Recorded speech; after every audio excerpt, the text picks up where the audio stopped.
My patients' families bake me cookies on holidays. If they knew what I really did with their parents' meds, they'd choke. They show up with plastic trays and handwritten cards, all shaky cursive and Bible verses, and they tell me I'm an angel. They look past the piss smell, past the alarms and bruises and restraints, and they see this neat little girl with a badge and a ponytail. They don't see the part where I stand in the med room at 2:30 a.m. with my hands shaking because I'm about to steal again and I'm praying the Pyxis doesn't jam and call the supervisor. I work night shift in a rehab hospital. That's where they dump the old people who still technically have potential, but everyone knows they're not going home the way they came in. After midnight, staffing drops, everyone's tired, management's gone. The charge nurse scrolls her phone. Respiratory hides in the break room. Half the time the night doctor doesn't even answer the pager. The cameras cover the hallways, not the med room. Nobody watches as close after midnight. I didn't start as some cartoon villain. I blew out my back catching a fall 3 years ago. Workers' comp dragged their feet, physical therapy sucked, and the pain clinic gave me a joke taper that left me sweating and shaking at work while I lifted deadweight 80-year-olds. My patients had Oxy and hydromorphone, and I had Advil and fake yoga from YouTube. So yeah, I started skimming Oxy for my back. Quartering tablets, logging partial doses, ticking off refused when they were half asleep anyway. Fudged the chart a little. It felt harmless. They were old, they already hurt. Who cares if they hurt a little more? That's what I told myself while I palmed those tiny white circles and swallowed them dry in the staff bathroom. Leaning on the sink, watching my pupils in that flickering mirror. You do it once, your stomach twists. You do it 10 times, it's just part of the routine. Check vitals, crush pills, steal 2, move on. I convinced myself I deserved it more. I had bills, I had a spine that felt like rebar. They had Medicare and morphine drips and families who didn't even visit. Then Mr. Carver came in. They wheeled him onto our floor on a Wednesday. I remember because day shift left late and dump him on us with half the orders incomplete like always. Ex-cop, they said. Stroke on top of bad heart. Still big, still broad shoulders, ugly old tattoos. He had that cop face, like he was already bored of your excuses. He clocked me the first night and decided I was his target. Called me sweetheart and honey, and snapped his fingers when he wanted something. The kind of man who spent his whole life barking orders and never learned how to ask. He'd hit the call button every 15 minutes. Water, blanket, TV remote. He complained the room was too cold, too hot, too bright, too dark. I tried the usual tricks at first. Hit acknowledge on the call light and finish whatever I was doing before going in. Kill him with that fake customer service sweetness. What can I do for you, sir? He'd roll his eyes and say something like, do your job. Third night, full moon, everybody restless. 2 bed, alarms going off. One lady screaming for her dead husband down the hall. I still remember the smell of chlorhexidine and sweat in his room. I leaned over to adjust his Foley bag, and he grabbed my wrist. Not some light reflex. He clamped down with those old cop fingers like a damn vice. I felt something in my wrist crack or grind. My whole arm lit up. I flinched, said, "Let go, sir, that hurts." He squeezed harder and laughed. Actually laughed. This dry, smug bark. "You've got soft hands for a nurse," he said. "Bet you're gentle with the right guy." I yanked my arm free and almost slapped him. I didn't, but I thought about it so hard my vision blurred. I walked out of that room with my pulse pounding in my ears. I went straight to the supply room, shut the door, and checked my wrist. Dark purple fingerprints already blooming under the skin. I took a photo because that's what they teach you. Document, report, follow the chain. I looked at that photo and I thought about filling out an incident report about the supervisor asking what I did to provoke him, about him denying it, about how we were expected to handle difficult patients. I heard his laugh in my head. I heard him call me sweetheart again. Something in me snapped first. When I went back to the med room, I didn't just skim for my back. I pulled his chart up on the computer, looked at his MAR, his pain meds, his previous doses. That red-hot pulse in my wrist beat in time with the cursor on the screen. So I changed his numbers. I cut his pain dose to almost nothing on the MAR and bumped the next guy's by pharmacy error. Easy to blame the damn pharmacy. They mess up all the time anyway. I pocketed the extra the way I always did, but this time it felt different. Not neutral, not survival. It felt like payback, like I'd just taken a piece of him and tucked in my scrub pocket.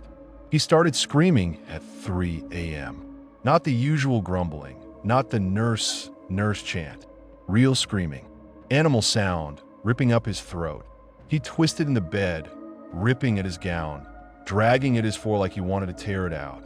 The monitor beeped, his heart rate spiked, his blood pressure numbers jumped like bad stock.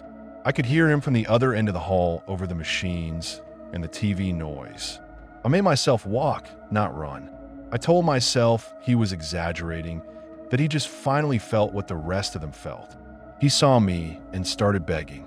Voice cracked, spit on his lips. Said his chest burned, his bones hurt. He felt like someone was crushing him. I checked the line, checked the pump. All correct. According to the chart, I just butchered. The new resident, fresh out of school, still wore his stethoscope like jewelry, met me in the hall. He'd heard the screams, too. His face was pale, eyes wide. He asked what meds Carver was on, why the order looked off, why the pain regimen was so low for someone with his history. He pointed at the screen, at my charting, at the doses that made no sense if you didn't know I'd stole half of them. I could feel my heart slam against my ribs. It sounded loud to me, like he could hear it. I snapped back that he was green and anxious and needed to calm the fuck down. Asked him if he wanted to run the floor himself or let the nurse who actually knows her patients handle it. I could see the words hit him. His jaw clenched, his ears went red. He backed off, but his eyes stayed on me, sharp and doubting. We gave Carver what we could within the orders I'd already mangled. A little Ativan, a token bump in pain meds that wouldn't touch what I'd taken away. I watched his hands claw the sheets, watched his knuckles go white. He kept trying to sit up, then collapsing back. Sweat soaked the pillow. The monitor screamed. By 5 a.m., Carver went quiet. Too quiet. The kind of quiet that feels wrong in your bones, like when the power cuts out in a storm. I stood in the doorway, and I knew before I touched him. His chest barely moved. His mouth hung open like the breath just fell out and never came back. Code blue, someone shouted, and then it was all motion. Crash cart, chest compressions on a rib cage that snapped like dry twigs under my hands. I felt the bones give, one after another, heard that wet crunch, and kept pushing like the protocol says. The resident hovered, eyes darting between the monitor and me, like he wanted to say something, but swallowed it down with every 1, 2, 3 count. The doctor trudged in, hair messed, coffee breath, and took over, but it was already too late. Asystole, flatline, all the textbook words. He finally stepped back and said it was a heart thing. Body just gave out. Old man, big history, bad odds. Everyone nodded. No one questioned it out loud. The resident still side-eyes me. He probably feels something's off. I catch him sometimes in front of the computers, scrolling through old Mars, frowning at patterns only he cares enough to see. He asks little questions about documentation, timing, who pulled which med when. It's never enough to accuse, just enough to annoy. But the chart backs me, the cameras show nothing, and Carver's daughter still hugs me when she visits the wing for closure. She cried in my shoulder once, soaking my scrub top, saying her dad was lucky he had someone like you at the end. I kept my arms around her and stared over her shoulder at the medroom door, wondering if she'd still cling to me if she knew her precious cop died with half his pain meds sitting in my bloodstream. I stopped skimming for a while after that. Anytime I opened the Pyxis, my hand shook. The machine beeped and I heard his scream, saw his chest caving under my palms, felt the ribs snapping again. I told myself I'd learned my lesson, that I wasn't that person anymore. Then rent went up. My back flared again. The pharmacy sent the wrong count on a new admits morphine, and I realized no one noticed but me. Some nights I think I hear him hit the call button. That same impatient chime from an empty room. I walk by his old bed and my wrist throbs where he grabbed me, even though the bruise is long gone. I wake up, sometimes sure I still feel his fingers around my arm, pinning me in place. I flushed the bruised photo from my phone, but I kept his ID bracelet in my locker. I don't know if it's a warning or a trophy.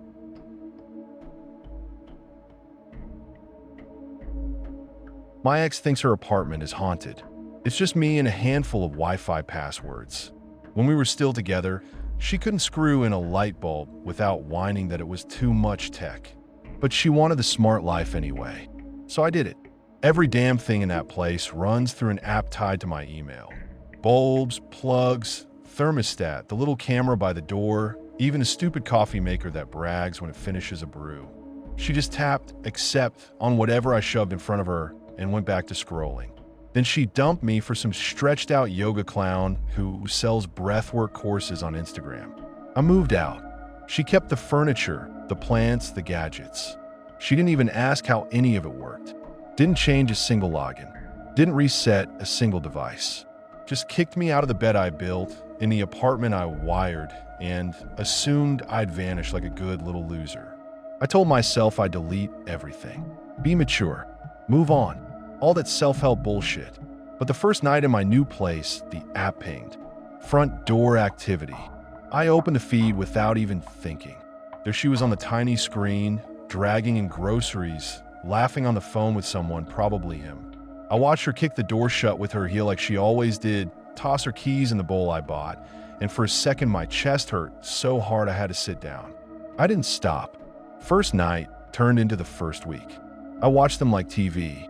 Door cam, motion alerts, those little rings of light when the living room bulbs turned on.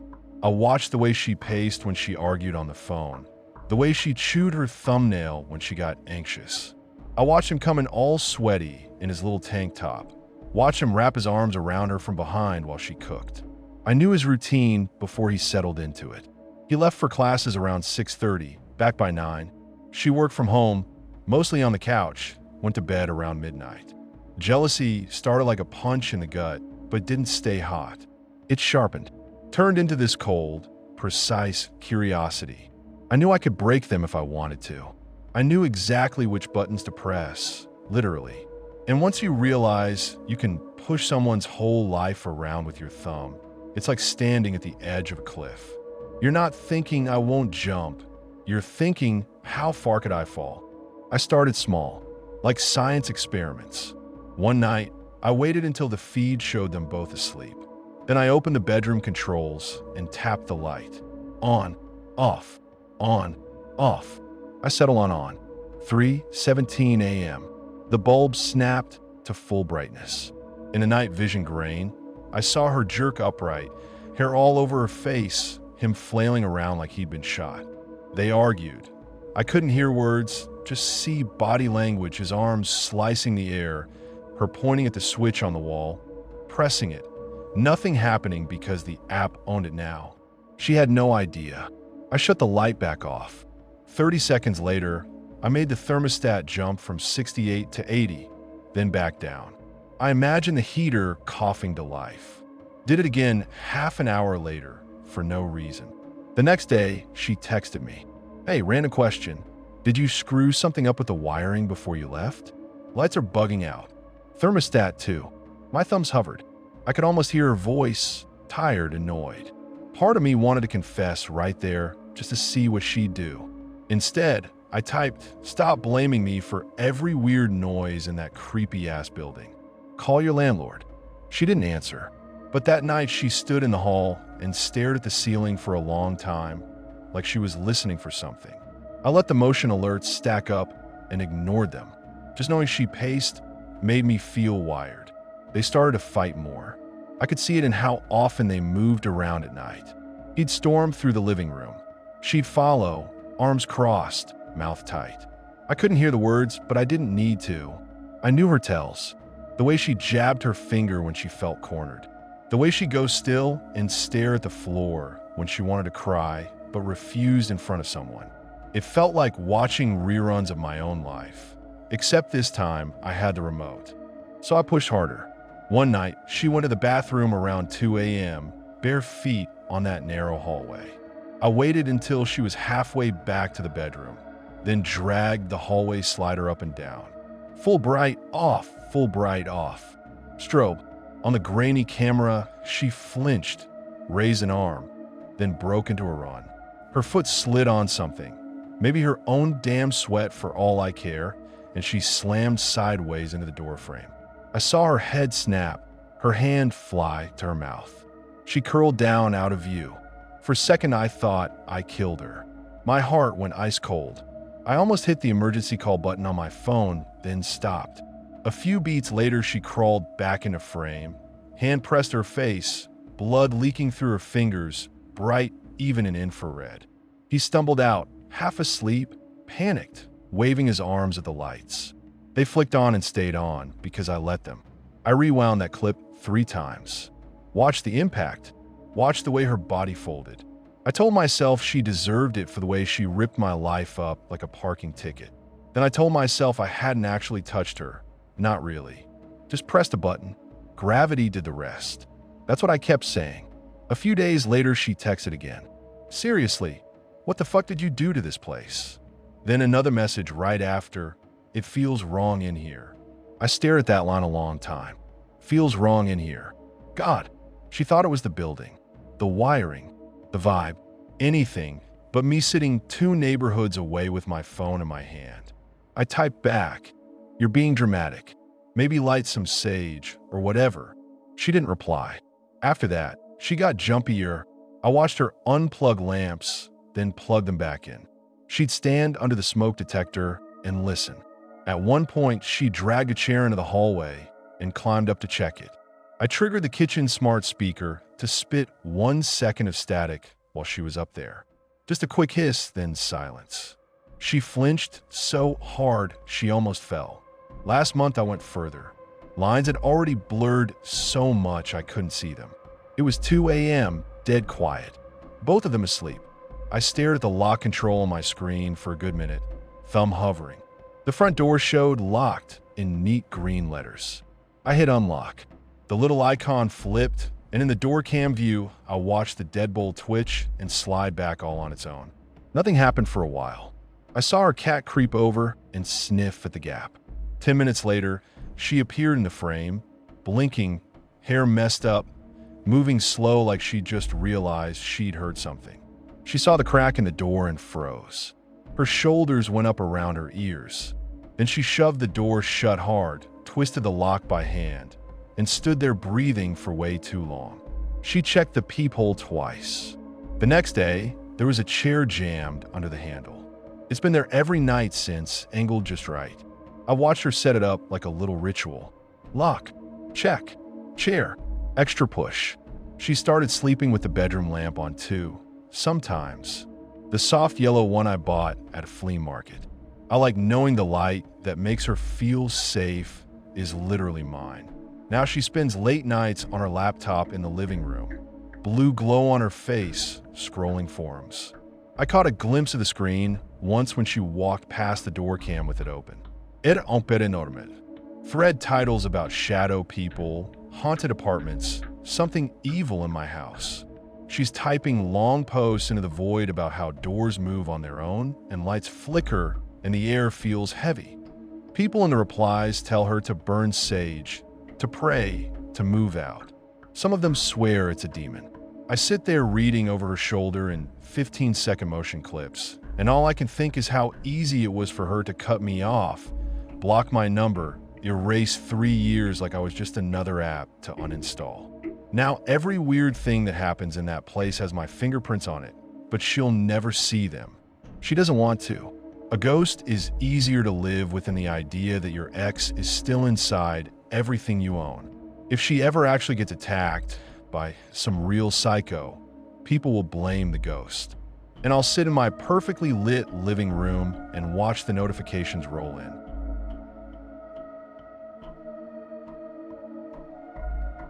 I moderate our town's wholesome student support Discord by day and run its underground alt by night. High school kids join the public server to vent about grades, parents, breakups. We slap on resources, hotline links, all the safe shit. Teachers praise us at assemblies. I'm the trusted older grad who stuck around to give back. None of them know I also run the invite-only channel hidden behind a fake bot. The public server looks clean if you skim it. Pastel emojis, pinned posts about coping skills, a stupid little hashtag wins channel where kids brag about passing tests or getting their driver's license. I post proud of you, and that's huge, like I'm on autopilot.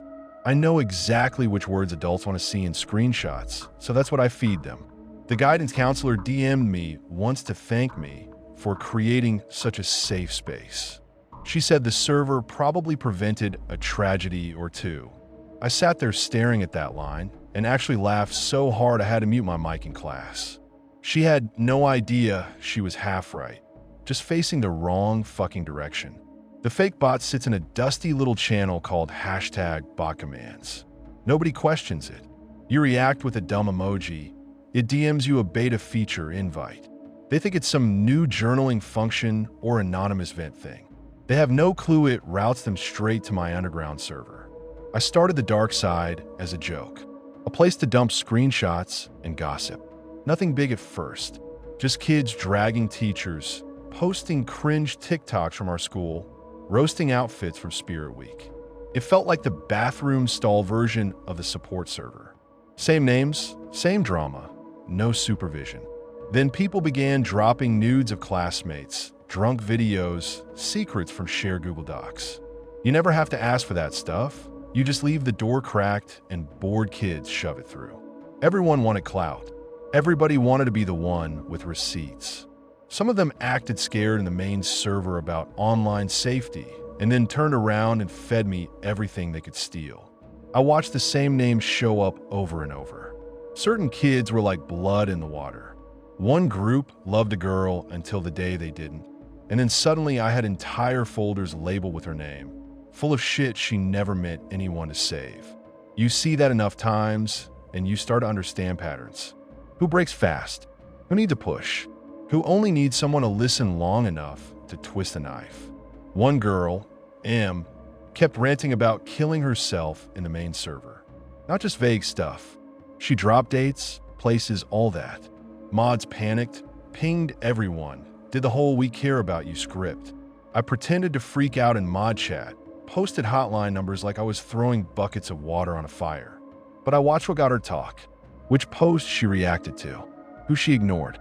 I moved her to DMs, said I'd listen better in private, mirrored her words back until she trusted me more than her therapist. I didn't come in hot. I started small, late-night messages when her status flipped to online at 2 a.m. I let her vent for paragraphs and just match her tone. When she said, "No one takes me seriously," I typed it back to her. When she said, "I feel like a burden," I repeated it like an echo. People relax when they hear their own sentences coming back at them. They think you get it. Really, you just learn the map. She sent everything. Photos, journal pages, her suicide note drafts. I told her I was archiving them in case she ever wanted to show someone but couldn't hit send herself. She thanked me for that. She actually apologized for oversharing like I wasn't saving every file to a drive labeled with her initials. My notifications were just her voice, her screenshots, her panic. I started recognizing the pattern of her breakdowns by the timestamps. Sunday nights, always worse. After fights with her mom, after she went to that useless therapist, I started nudging her toward the underground without calling it that. If you want to vent without mods freaking out, there's a private channel some of us use, I said. People there don't sugarcoat. That's all it took. No threats, no pressure, just an option she already wanted. In the alt server, she lurked more than she talked. She saw how fast people tore into whoever got exposed. She saw how jokes never really died there. You could delete a message in the main server and pretend it never happened, but on the dark side, someone always had a screenshot. She read all that and still stayed. I watched her typing bubble appear over and over and then vanish. I took one of her breakdown voice messages and leaked it in the underground channel with her name blurred, but not enough. Kids recognized the sobbing. They ripped her apart. They mimicked her cries in text. They spammed the emoji she always used when she felt heard. One of them layered the audio over a meme song and dropped it back in. I could have nuked it in 10 seconds. Instead, I watched it loop. I watched how fast the mockery spread. I tracked who joined in, who stayed quiet, who DM'd me begging to remove it. I let it rage for hours before I swooped in public side to comfort her. I pinged her in the main server like some fucking hero. Said I was worried, asked if she was safe. I sent her those same hotline links I knew she'd never call. In DMs, I played good cop, told her people in the alt were out of line, acted like I wasn't the one who poured gasoline everywhere. She apologized to me for causing drama. Imagine that. The week after the leak, her posts changed. Shorter, more final, less noise, more planning. She stopped arguing with anyone who told her it would get better. She just reacted with that little skull emoji and went quiet. I could tell she'd moved from screaming for help to packing up. Her drafts got cleaner, less crossed out lines, dates circled, times underlined. She asked me once if I believed people could actually make things worse by trying to help. I told her sometimes, yeah, sometimes pushing someone to stay just makes them sink slower. I sent it like a stray thought, then watched the read receipt pop up and stick there. She jumped off the bridge a month later. We didn't see it live, obviously. We saw in fragments. A Snapchat of flashing lights. A blurry video from a car driving past the tape. A rumor that turned solid when somebody dropped a link to the news article. The mods locked half the channels in the main server. Kids spammed crying emojis and fly-high angel posts. In the alt, no one posted for almost a full day. Not out of respect, out of shock that someone actually followed through. Cops called the server owner. Parents screamed about cyberbullying. We handed over curated logs, clean, polished. I knew exactly what threads they'd asked for. I'd already deleted the bot and all the worst channels before they ever saw them. I scrubbed message histories, banned inactive accounts that had said too much, archived the real logs where no one would think to look. Everyone blamed anonymous trolls and TikTok pressure. The counselor gave a whole speech about digital footprints and learning from tragedy. At the memorial, M's mom hugged me so hard my chest cracked. She thanked me for trying to be there for her little girl. Her hair smelled like cheap motel soap. Her hands shook against my back. She said M talked about me, said I was the only one who listened. I almost told her the truth just to see her face folding on itself, but I swallowed it and cried into her shoulder instead. People snapped pictures of us, said how beautiful it was that the online community came together. I still have M's original note in a hidden folder. I open it sometimes, not to feel guilty, to remind myself how easy it is to steer somebody right over the fucking edge with nothing but a keyboard and patience.